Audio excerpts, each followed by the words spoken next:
A forested highway corridor in eastern Ukraine. 14-20 hours during clear autumn day. Temperature +8 Celsius with light wind. Visibility excellent with dry conditions optimal for movement. A Russian mechanized column advancing to reinforce critical frontline sector under pressure from Ukrainian offensive operations. 62 vehicles stretched across 4 kilometers through forested area. 12 T-72 main battle tanks providing armored spearhead, 18 BMP infantry fighting vehicles carrying mechanized infantry, 8 BTR armored personnel carriers with support troops, 14 supply trucks with ammunition and fuel, 6 command vehicles with communications equipment, 4 mobile air defense systems. The column represented full mechanized battalion with organic support. 947 personnel, $27 million in equipment. Mission was reaching defensive positions 30 kilometers ahead to stabilize threatened sector where Ukrainian forces had achieved breakthrough. Ukrainian reconnaissance had identified movement 12 hours before column departed, using signals intelligence and human sources in rear areas. Pattern analysis determined route through forested highway corridor where trees restricted maneuver, creating linear formation vulnerable to ambush. Strike plan utilized remotely detonated mines sealing both ends of 8-kilometer forest section, concealed anti-tank teams with modern Western-supplied systems positioned along entire length, artillery pre-registered on road at 100-meter intervals, and drone coordination for real-time targeting. 7 hours and 32 minutes after column entered forest, 59 of 62 vehicles would be destroyed or abandoned. 811 personnel would be dead from direct fire, fragmentation, burns, or crushing injuries. 93 would be wounded and captured. 43 would escape through forest, but without equipment or cohesion. Equipment worth $27 million would be total loss. The battalion that represented months of training and preparation would cease to exist as combat formation. This happened days ago during period of clear weather that Russian command assessed as favorable for movement. Destroyed column remains in forest corridor as monument to ambush warfare. Strategic implications of route vulnerability continue affecting operational planning. This is what occurred during those 7 hours when forest became killing ground. Linear formations in restricted terrain create fundamental vulnerability exploited throughout military history. When vehicles must move single file or in narrow columns due to terrain restrictions, they cannot mutually support, cannot maneuver to flank attackers, cannot disperse to reduce vulnerability. Ancient Romans learned this at Teutoburg Forest. Modern militaries relearn it repeatedly when operational necessity forces movement through restrictive terrain despite known risks. Anti-tank weapons have evolved to create asymmetric advantage favoring defenders. Modern Western-supplied systems like Javelin and NLAW combine fire-and-forget guidance, top attack profiles targeting weak upper armor, and ranges exceeding 2,000 meters. Single operator can engage and destroy main battle tank worth $3 million using missile costing $175,000. When multiple teams coordinate fires along ambush zone, armored formation becomes target array with minimal ability to respond effectively. Ukrainian forces had prepared ambush positions 2 weeks before. Intelligence indicated column would move through area. Engineering teams placed remotely detonated mine clusters at forest entrance and exit. TM-62M anti-tank mines with additional explosive charges creating craters impassable to track vehicles. Mines were buried in camouflage with position monitored by remote cameras transmitting to command post. Anti-tank teams established fighting positions along entire 8-kilometer forest corridor at intervals of 200 to 300 meters. Positions were dug into forest floor with overhead cover and camouflage, making them invisible to aerial reconnaissance. Each position was connected by field telephone, preventing radio emissions that could be detected. Supply caches contained additional missiles, food, water, allowing teams to operate independently for extended periods.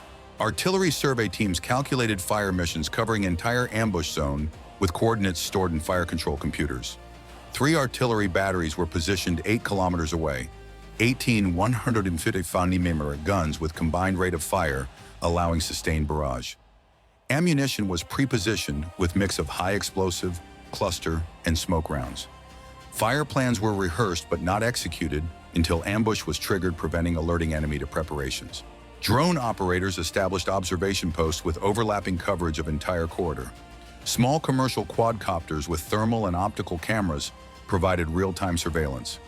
Larger fixed-wing drones at higher altitude gave wide-area coverage. Communications relay drones ensured connectivity between all elements. Entire system created comprehensive battlefield awareness impossible for ambushed force to achieve from within forest. Column departed assembly area at 0630 hours, moving in tactical formation with security elements forward and flanks. Route reconnaissance by lead elements found no obstacles or threats. Column commander assessed conditions as favorable. Clear weather, good visibility, firm ground, allowing off-road movement if necessary.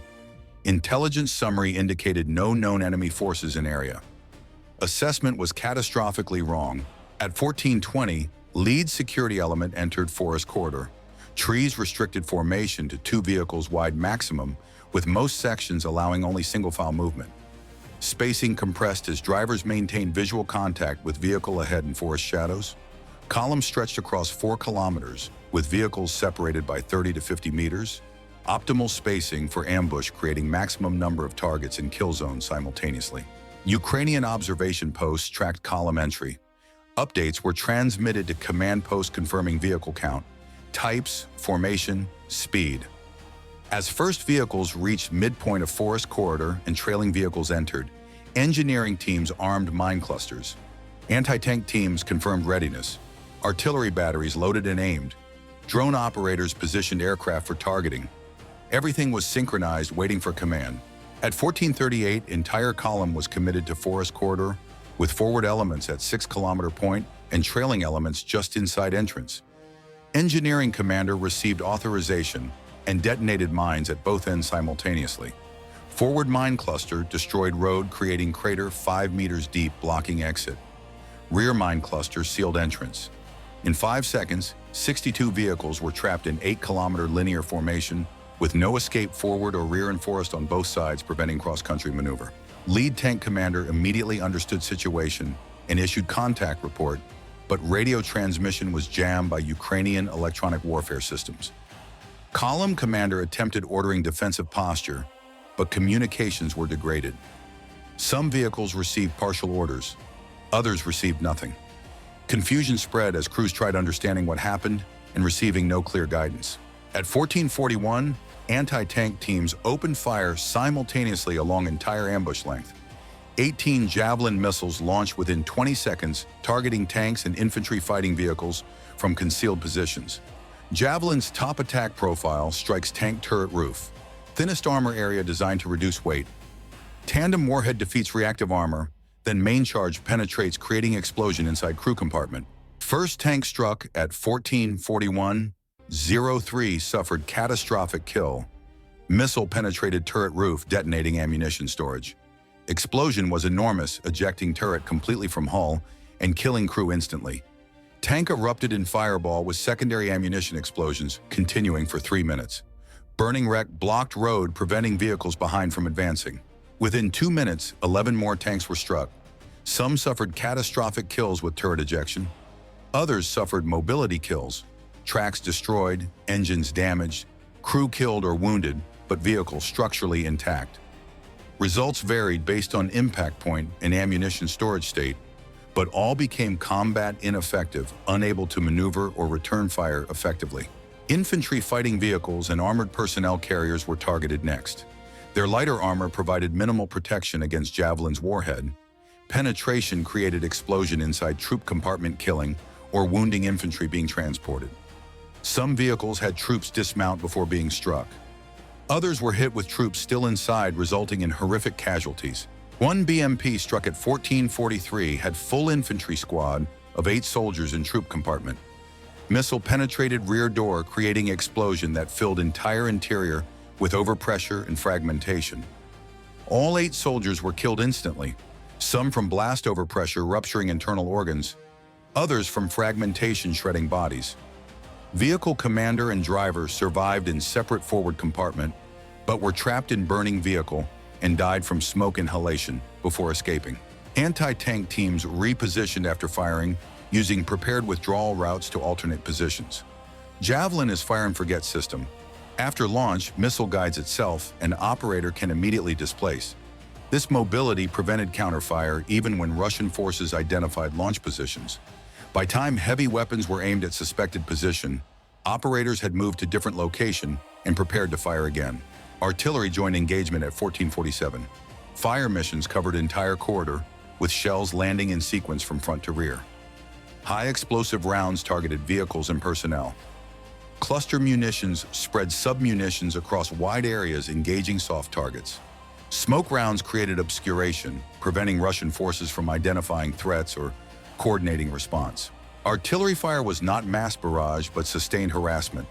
Shells landing continuously at irregular intervals, preventing movement or organization. Crews attempting to dismount were caught in open by shell bursts. Officers trying to organize defense were killed or suppressed. Medical personnel attempting to treat wounded were endangered by ongoing fire. The psychological effect of continuous artillery was as important as physical destruction. Troops under sustained bombardment cannot think clearly or act decisively. Some vehicles attempted breaking out of kill zone by driving through forest. First tank attempting this made 15 meters before becoming stuck between trees too closely spaced for hull width. Crew abandoned vehicle and fled on foot deeper into forest. They were captured hours later by Ukrainian infantry, having wandered in circles without navigation equipment. Other vehicles tried turning around to escape back toward entrance, but road was narrow and turning required multiple movements forward and back. While attempting complicated maneuvers, they became stationary targets easily engaged by anti-tank teams. Several were destroyed while attempting to turn, creating additional obstacles blocking road. Personnel began abandoning vehicles and fleeing into forest.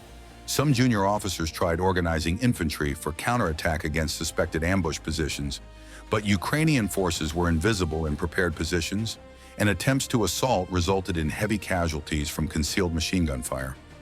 Infantry without armor support advancing through forest against prepared defensive positions faced impossible odds. By 1600 hours, organized resistance had collapsed. Most armored vehicles were destroyed or immobilized. Infantry was scattered through forest in small groups without communication or coordination. Command structure was shattered. Colonel commanding battalion was killed when artillery struck his command vehicle. Deputy commander was wounded and unconscious. Remaining officers were isolated with their units unable to coordinate. Some infantry attempted escaping through forest toward Russian lines. Forest extends 12 kilometers, requiring cross-country navigation through difficult terrain. Most soldiers had minimal land navigation training, relying on GPS systems that were jammed. Without maps or compasses, they became lost quickly. Some wandered for days before surrendering or being captured. Others headed wrong direction, moving deeper into Ukrainian-controlled territory. Ukrainian forces launched ground assault at 1730 to secure kill zone and capture survivors. Infantry companies advanced from both flanks, supported by armored vehicles. Russian forces by this time were completely disorganized. Some fought briefly before surrendering. Others surrendered immediately. Some fled deeper into forest and evaded for days. Fighting was brief and one-sided because defenders had no cohesion or leadership. By 2200 hours, kill zone was secured. Final count showed 59 of 62 vehicles destroyed, abandoned, or captured. 3 vehicles from rear of column had somehow escaped during initial confusion, probably crews that immediately reversed and drove out before a rear mine cluster was detonated. Remaining 59 were total losses. Casualty assessment took days because personnel were scattered across a large area. 811 confirmed dead from direct fire, fragmentation, burns, crushing injuries, or execution by panicked comrades in chaos of ambush. 93 wounded were captured and treated at Ukrainian medical facilities. 43 escaped through forest, but arrived at Russian lines days later without equipment, exhausted, some with exposure injuries or minor wounds. Destroyed and captured equipment inventory was staggering. 12 T-72 tanks, each worth approximately $3 million, including training and maintenance costs, total $36 million lost. 18 BMP infantry fighting vehicles worth approximately $1.2 million each, total $21.6 million. Command vehicles with sophisticated communications gear, mobile air defense systems, supply trucks with critical cargo.